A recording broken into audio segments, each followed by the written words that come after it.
Propagation measurements inform models and policy. Verifying and validating a measurement system prior to making these types of important measurements is critical. We have used this technique to validate other measurement systems so that the measurements are consistent. This system is easy to assemble and use. Using this protocol will ensure that you understand your system before making measurements in a more complex environment. This protocol does not address electromagnetic interference or electromagnetic compatibility issues, which can appear when equipment is placed near each other.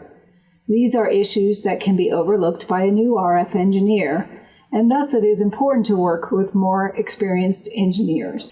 Some aspects of this setup cannot be fully explained in words. Pictures can be helpful in assembling the measurement components correctly. Before assembling the system, use a VNA to measure the S parameters for the cables, attenuators, power splitters, directional couplers, and low-pass filters. To measure the transmitting system with VNA, assemble the Type N cable that connects to the output of the power amplifier, the directional coupler, the band-pass filter, and the Type N cable that will be connected to the antenna. Use the VNA to measure the component chain and record the S21 value, which will be a negative number.